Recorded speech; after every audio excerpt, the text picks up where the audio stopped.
Clearly, research in this environment has become more difficult, particularly to students who are initiating their research and don't have a strong research agenda. So I think one thing that we're doing is we're having to work with faculty more often, one-on-one Zoom interviews. Many of the state and national and regional conferences are virtual. So we have a couple of students right now that will be planning on presenting their honors theses at regional conferences. And they'll have that opportunity because they don't have to travel to Chicago to present their paper. The conference is going to be virtual. So the Zoom is providing them that opportunity to do that.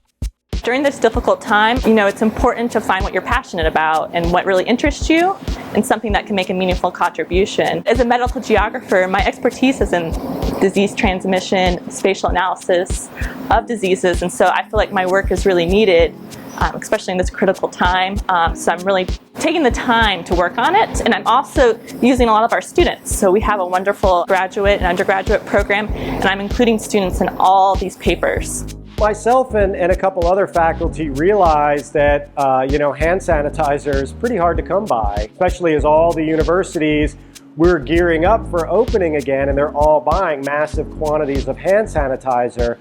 So a few of us thought, hey, it would be a great idea. We've got a 300-liter still in-house. Wouldn't it be great if we distilled the ethanol and made our own hand sanitizer? Sometime in the spring, I heard news reports about the need for contact tracers to help stem the spread of COVID-19.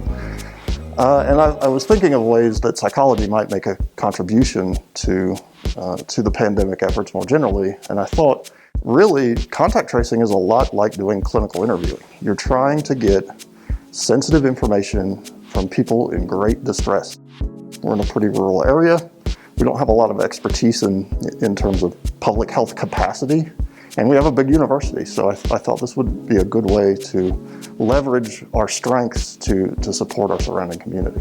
What we try to do is kind of use a model the same way we train students with clinical skills, that they use the classroom space to model the skills first.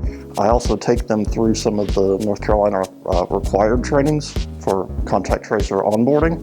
So they're ready to go out of the gate, and they're ready to be hired by local health departments. My grant writing class, since it is fully online and we're meeting online that way, my professor is really excited because it mimics a lot of what it might be in the real world when you're meeting people across the country and other countries, talking through ideas and working with organizations that maybe aren't directly in your community.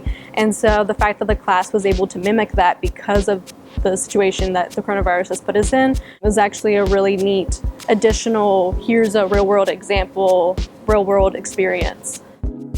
Online learning has certainly been a challenge, mostly because it's just a really big paradigm shift between how you learn.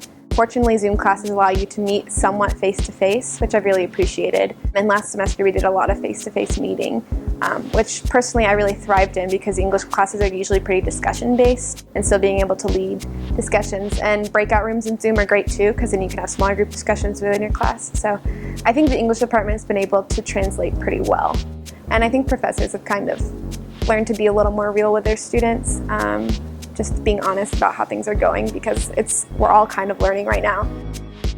The challenges are quite numerous between technology and them having adequate bandwidth to participate in class, to having to share technology with other people in their family, to concerns about even things like food security and housing security. The stressors have really multiplied for our students, and I really respect them more for the resilience they've shown through this to be able to continue with their educations.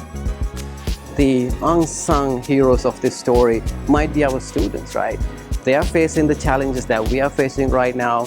So I really want to thank them for doing a great job right now.